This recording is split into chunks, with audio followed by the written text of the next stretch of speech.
So I want to begin today by continuing at the point where we left off in the previous lecture, which was to talk about, in the context of Jonathan Shea's work, Achilles in Vietnam, the costs that seem to arise when people find themselves, through circumstance, engaging in behavior that they, on reflection, believe to be immoral or unjust. So in 1961, in newspapers throughout the New Haven area, the following advertisement appeared. It said, "Public announcement, we will pay you $4, that was quite a bit of money at that time, $4 for 1 hour of your time, persons needed for a study of memory. We will pay 500 New Haven men to help us complete a scientific study of memory and learning. The study is being done at Yale University. Each person who participates will be paid $4 plus 50 cents in car fare for approximately 1 hour's time. We need you only for that 1 hour. There are no further obligations. You may choose the time that you would like to come, evenings, weekends, or weekdays." And then the ad continued by saying that no special training, education, or experience was needed, that they wanted factory workers, city employees, laborers, barbers, businessmen, clerks, professional people, telephone workers, construction workers, salespeople, white-collar workers, and others. So when people answered this advertisement, they were invited to come to a building whose exterior should be familiar to you. The building was Lindsley Chittenden Hall. And when they walked into that building, they encountered the study of a gentleman who looked like this. The advertisement that I've just shown you is, of course, the advertisement recruiting subjects to participate in the famous Milgram studies. So the participants filled out the coupon at the bottom of the ad and came to the laboratory in what is now Lindsley Chittenden Hall. The configuration of the building was different then, but the facade was grand and the lab was elegant. When subjects entered the lab, they were told that they would be participating in a study of learning and memory, and they were told that there were two roles that they might play. They might be the teacher, or they might be the learner. But as a matter of fact, when they drew the folded pieces of paper, both of them said teacher, and the other subject who was apparently participating in the study was in fact a collaborator. So when the study was actually carried out, the people who played the role of teacher were 40 men from the New Haven area who had responded to these ads, who ranged in age from 20 to 50, who had a wide range of occupations and education levels. And all of them were told that they were going to engage in a task that involved testing the role of punishment on learning. And they were told that the second character, the learner, who was a 47-year-old accountant of Irish-American stock, whom almost all of them described as mild-mannered and likable, would be presented with a series of pairs of words, and that their task would simply be to provide him with an electric shock every time he got the answer wrong. And in order to supervise the study as it went on, there was a third person present, the experimenter, who was a stern, impassive 31-year-old high school biology teacher. So in every single one of the cases, two of the figures, the experimenter and the learner, were the same, and one of the figures, the teacher, varied. The task was as follows. They were presented with a machine that had on it a series of switches that began with the label slight shock, 15 volt, 30 volt, 45 volt, 60 volt, and continued in increments of 15, 75, 90, 105, 120, etc., all the way through intense shock, 255, 270, 285, 300, danger, severe shock, and finally, don't search for this on Google, XX. So they were each given a shock, purportedly by the machine, of 45 volts, which most of them estimated to be 70 volts. That is, they felt it quite intensely. And then they were told that they would need to administer a shock to the learner every time he made a mistake. Now, before Milgram conducted this study, he surveyed a bunch of Yale senior psychology majors who made predictions about how many shocks the teachers would be willing to give. And as you can see from this graph, the prediction was that no more than 3% of subjects would give shocks at the level 20, which is down at the level of danger, and that virtually no one would go to the highest level. What happened instead, all of you know. With respect to the slight shocks, 15, 30, 45, 60, 100% of the teachers gave them. With respect to the intense shocks, 275, 255, 270, 285, 300, 88% of the subjects went there. When they expressed dissatisfaction at continuing, they were told by the experimenter, please continue, or the experiment requires that you continue, or it is absolutely essential that you continue, or you have no other choice, you must go on, but no other encouragement was provided. Nonetheless, up to the level danger, severe shock, 68% of the subjects continued, and all the way up to the very last level, 65% continued. This much is frequently emphasized when people discuss the Milgram experiment. And it's an extraordinary fact about human beings that Milgram was prompted to investigate because, of course, this possibility had just been demonstrated profoundly for the world outside of the laboratory. The research that Milgram conducted was inspired by an attempt to understand what could possibly have explained the behavior of ordinary German citizens in Nazi Germany.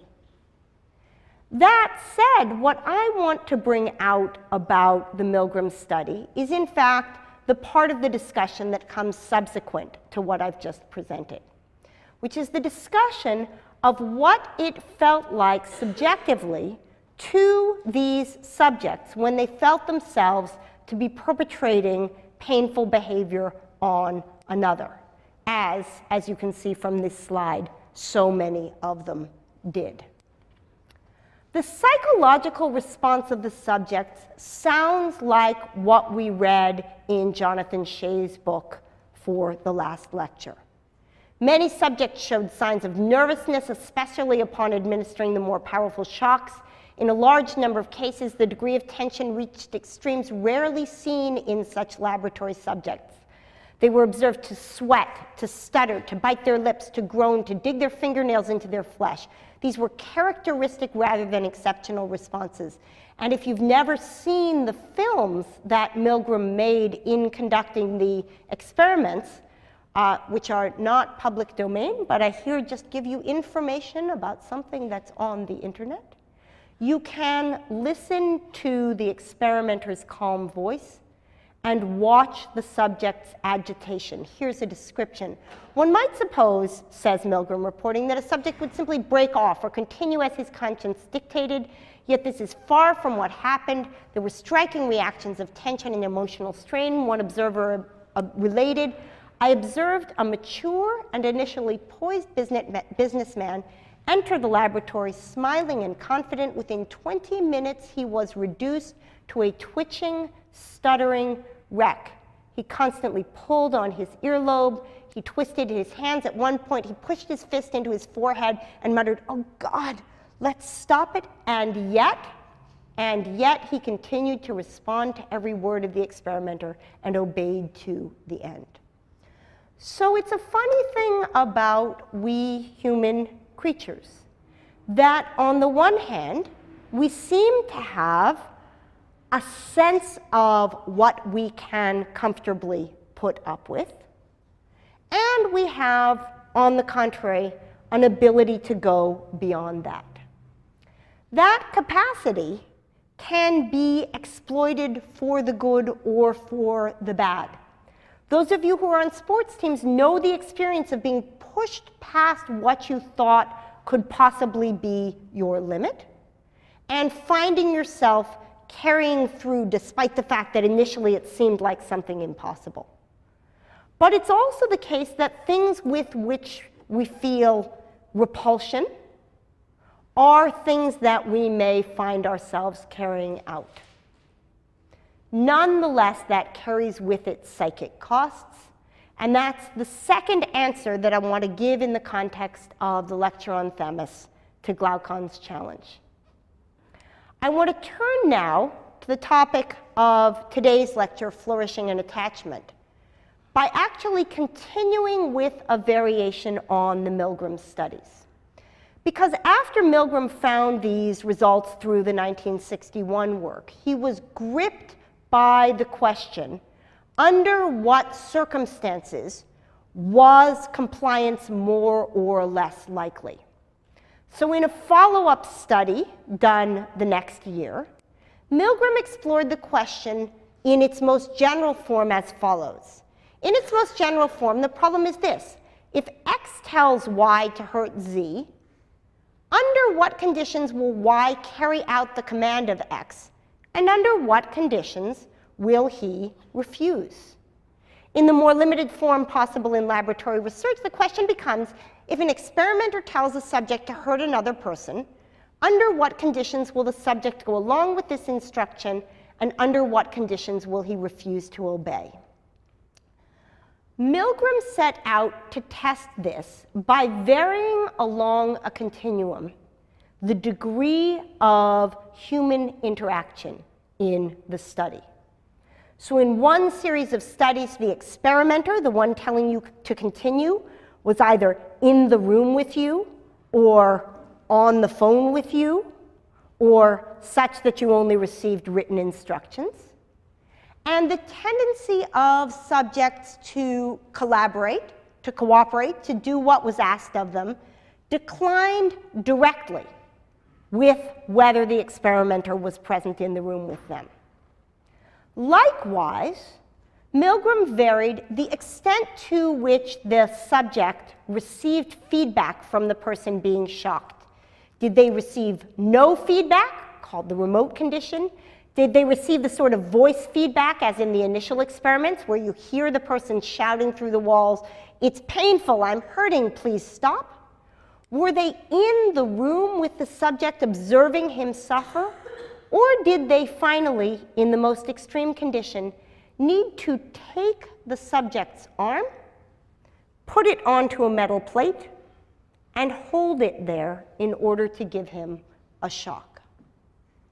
What Milgram discovered is that although compliance is extremely high when there's no feedback from the sufferer, it's lower when there's voice feedback, lower still when you're in the room with the person you're harming, and lower still when you yourself need to use your body to cause harm. You'll recall in the very first lecture, the introductory lecture, when I was telling you about one of the questions we would discuss this term, that I presented you with something called the trolley problem, a case where a trolley is hurtling down a track and it's headed towards 5 people. And in the first version of that study, I asked you whether it would be morally acceptable to divert the trolley in such a way that it went onto a track where there was only one person. And most of you thought that was all right. In the second variation of the study, I asked you whether it would be okay to stop the trolley by pushing into the track of the trolley a fat man who was standing next to you on a bridge overlooking the tracks. And most of you thought that was not okay. There's something in the human perception of our interactions with one another that seems to give rise to anxiety in the face of caused harms whose consequences we see. Milgram articulates it thus. He says, in the remote and to a lesser extent the voice feedback condition, the victim's suffering possesses an abstract remote quality for the subject. He's aware, but only in a conceptual sense. His reason knows, in Plato's terminology, but the other parts of his soul haven't registered what's going on. This phenomenon, Milgram continues, is common enough. The bombardier can reasonably suppose that his weapons will inflict suffering and death. In fact, they do just as good a job killing people as bayonets do. But this knowledge is divested of affect and does not move him to a felt emotional response to the suffering of his actions. Similar observations have been made in wartime. Visual cues associated with the victim's suffering trigger empathic responses in the subject and provide him with a more complete grasp of the victim's experience. And it turns out that one of the major strategies in Nazi Germany to enable people to commit harms against their neighbors was to use a language of dehumanization that referred to the groups being harmed, the Jews, the gypsies, the homosexuals, as non-human in some way. When we perceive another as human, it is difficult to overcome the tendency not to want to harm them. And though I've given you a number of examples of the way in which military resistance can be a powerful mechanism for pursuing one's will, this fact that Milgram observed is actually what underlies the possibility of another form of resistance, which has been in some circumstances shockingly effective. Here's Gandhi engaging in nonviolent protests in India in the 1940s. Here's a sit-in at the lunch counters in Selma, Alabama in 1963. And here, of course, is one of the most famous pictures of the last 2 decades. An individual standing alone before tanks in a way that causes them to halt their motion in Tiananmen Square. So what is it about human beings that makes it easier for us to avoid demands when the person making the demands of us isn't present, and harder for us to carry through demands when we have to look face to face at the person we are harming? Well, what it is about human beings is the unsurprising fact that we are fundamentally deep down and profoundly social entities. And we're social entities in a way that is continuous with our non-human primate ancestors. So Harry Harlow, in the first half of the century, conducted a number of studies using non-human primates to try to figure out what role emotional connection and social bonding played in allowing them to flourish. So in the famous wire versus cloth mother studies, monkeys, there's a little one right there, were presented with 2 beings, wire beings with whom they could spend their time. The wire mother had milk, and they needed to go to her to get food. But the cloth mother had comfort, and if they wanted to be consoled, they needed to go to her. And monkey after monkey after monkey did what you see in this picture. And the fact that you're saying aw is evidence of the point that I'm making. So we think this is adorable. We think, in fact, it's very hard to control your facial muscles when you look at that picture, right? All of us are looking at it, seeing these big warm eyes and this expression of affection. It is part of the primate maturation experience that in order to become a healthy and flourishing member of the species, early social contact is crucial. And indeed, some of Harlow's more morally problematic studies involved subjecting young monkeys to complete social deprivation and discovering afterwards that when they came out of that deprivation, their behavior was incompatible with living in a community. Not only were they hostile and aggressive towards their peers, even with respect to the children that they had, they were incapable of engaging in nurturing. So one might wonder, as Harlow's student John Bowlby and his collaborator Mary Ainsworth did, whether there's anything that can be said about what's required for human beings to flourish that can be learned from the picture that we see in the Harlow wire baby, cloth baby studies. That is it possible that for human beings to thrive, we need a certain sort of warmth and interaction that isn't limited merely to the receipt of nutrients required for maturation from a wire mother?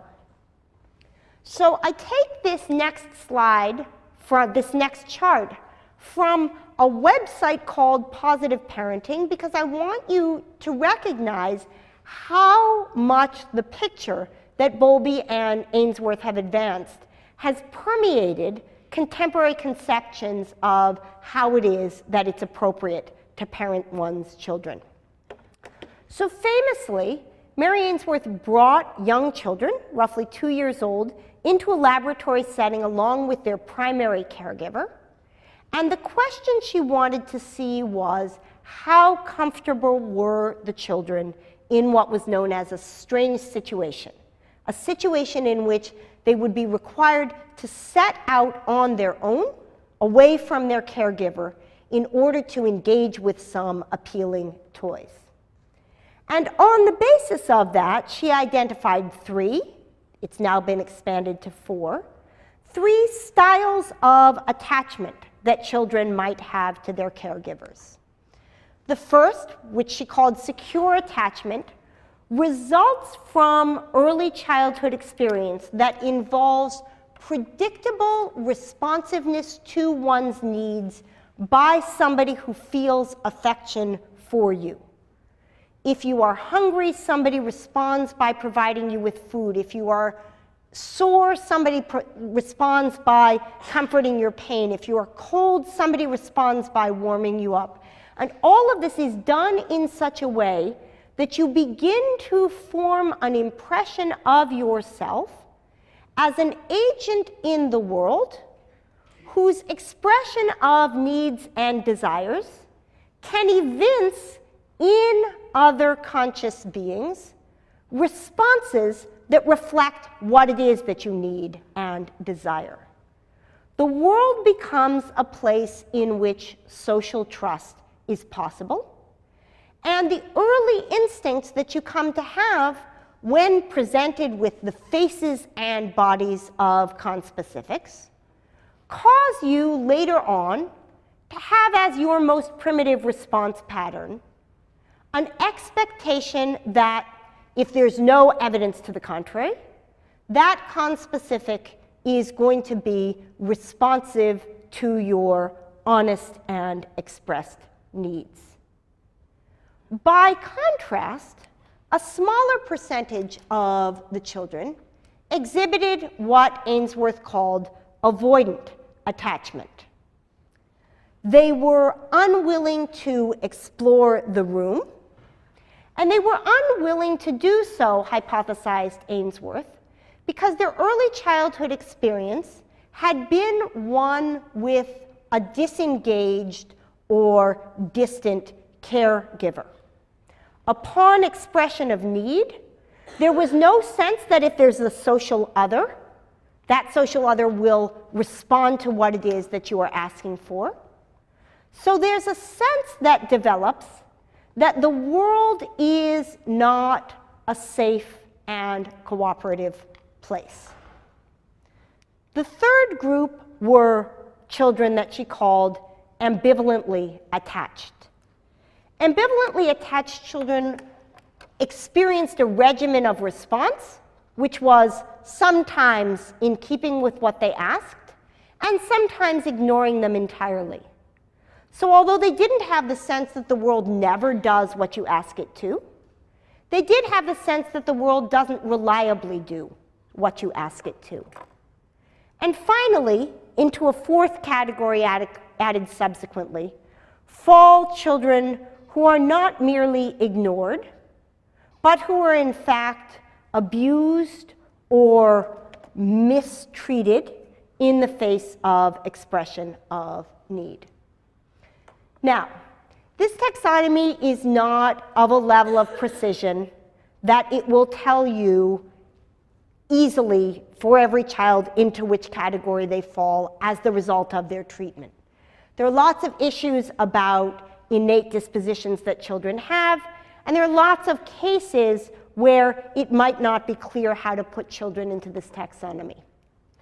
Nonetheless, it has served as the basis for one of the most extraordinary scientific studies conducted in the last century, which is a 30-year longitudinal study conducted by people who took attachment theory seriously, who looked at the extent to which predictors of subsequent flourishing could be traced to early childhood experience. And this book, The Development of the Person, which I read over the summer, is extraordinary in the sense that it shows what it takes to establish a complicated social scientific hypothesis with even a reasonable degree of certainty. Because, of course, if you want to find out about whether early childhood experience affects subsequent development, we can't use you guys because we lost our time machine. We left it in the future. So we can't go back and look at what your childhoods were like. All of these studies needed to be done prospectively. So what this group did was to study hundreds and hundreds and hundreds of children with incredible effort to follow them even when they moved away. And the basic conclusion that they draw, the book is several hundred pages long, but the basic conclusion that they draw confirms the thesis that attachment theory hypothesizes. That early childhood experience, and particularly early childhood experience of a trusting and responsive relationship, significantly shapes later patterns of response to the world. But of course, we've heard that before. We heard it when we were told that it's not unimportant to acquire one sort of habit or another right from youth. It is, in fact, all important. Now, none of this is to say that those whose early childhood experiences were not optimal will never flourish or thrive. The human spirit is remarkably resilient, and it is possible through certain kinds of therapeutic interaction or certain kinds of cultivation of other trusting relations to overcome early childhood deprivation. But there is an easier path to flourishing, and that is the one that goes through trusting early childhood. Now, the fact that human beings are social beings affects us not just at the beginning of the lifespan, but also at the end. If you want to predict, points out Jonathan Haidt, how happy someone lives, or how happy someone is, or how long they're likely to live, you should find out about their social relationships. Having strong social relationships strengthens the immune system. It extends life more than quitting smoking. It speeds recovery from surgery. It reduces the risk of depression and anxiety disorders. Social interactions are crucial to human flourishing. And this is not just something that we discover in the West. Here are some titles of articles that I pulled out of Google Scholar when I was doing my directed exercise 3. Effects of social integration on preserving memory function in a US elderly population.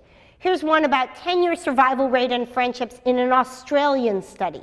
Here's one about social integration and mortality in France. Here's one about social interaction and mortality in Sweden.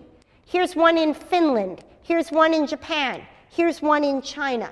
In every culture which anybody has looked at, social engagement is crucial to human flourishing.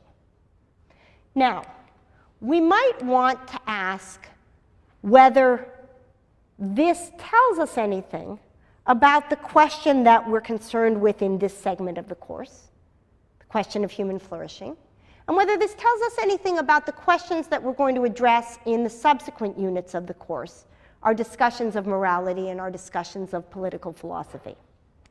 So Harrow and Bowlby and Ainsworth and the Minnesota study have pointed out that in order for human beings to develop the kind of trusting relationships that enable a society even to get off the ground, it's crucial that there be a certain sort of stable social connection in infancy. We'll ask, in the context of our discussion of political philosophy, whether this has any implications for how a society needs to be structured if we hope to cultivate it in it just citizens capable of domestic and democratic participation. Does it mean, astoundingly, that something we might think would be of no concern as far as political philosophy goes, the internal structure of the family, is of concern as far as political philosophy goes? And if so, does that turn out to be a victory for the left, for the right, for something else altogether? We'll ask, in the context of Haidt's discussion of romantic love as an extraordinary combination, as you read, of our capacity for attachment, our capacity for caregiving, and our capacity for mating, whether any moral code we have needs to respect the fact that we will have special relationships to certain individuals, that will render us incapable of treating them as just one among many, even though what morality seems to demand of us is that we treat everybody equally. We'll ask, in the context of Nozick's discussion in the paper that we read, of love as a formation of a we, whether when we form connections that extend beyond individuals, connections to things like neighborhoods or religious communities or nations, whether that itself has any moral or political bearing. We'll turn back to the question raised by Shea and Stockdale, who pointed out to us the importance of friendship, of unit cohesion, and of close camaraderie in permitting resilience in the face of suffering, whether it's in fact incumbent upon political structures to promote stability in communities so as to allow people to weather the storms that fortune brings. And in so doing, we'll be able to make sense of this extraordinarily strange phenomenon, which is that Aristotle's Nicomachean Ethics, a book about ethics that grounds the Western ethical tradition, includes within its 12 chapters 2 full chapters devoted to the question of friendship, in which Aristotle begins by pointing out that if you are young or if you are old, if you are rich, if you are poor, if you're at a time of your life when things are going well, or if you're at the time of your life where things are going badly, nothing plays a more central role in allowing you to flourish than friendship does. So thanks to all of you for coming by for an extra lecture. I'm happy to take questions, though technically we've come to the end of the 50 minutes that we were allotted. But I'm happy to answer questions because there's no deadline. Hello, yeah. Yes? No, people can go. Ask your question, I'd love to answer it.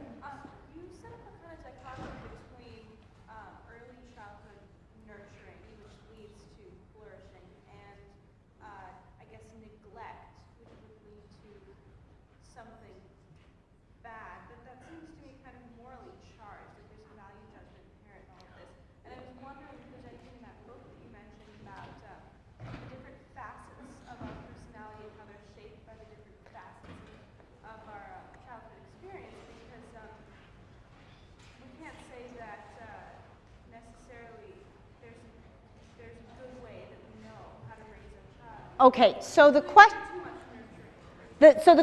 was, look, I made a statement that a certain kind of early childhood nurturing seems to lead to social capabilities of a certain kind, whereas early childhood neglect seems to lead to social disabilities.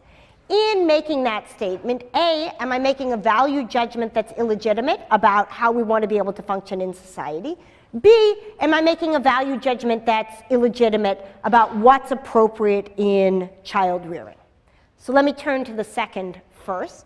The claims about early childhood nurturing that are made here are primarily about roughly the first 18 months of life.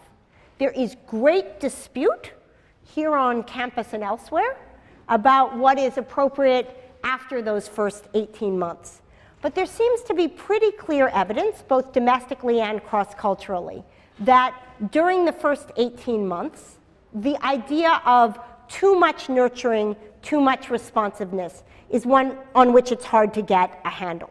That is, being such that your needs are responded to seems to be a way of promoting stability and trust. Okay, back to your first question, are we making value judgments about what it's like to be a good person when we say we're looking to cultivate in ourselves the possibility of trust and connection instead of a life of distrust? I suppose there are circumstances, societies in which being trusting would be a detriment. Being able to respond to somebody without constantly being on guard would be dangerous. And in those circumstances, it would perhaps make sense to cultivate a different kind of early childhood experience. Whether that shows that we've found two equally good forms of flourishing is something we'll talk about when we talk about moral relativism in a few weeks. Good, thanks.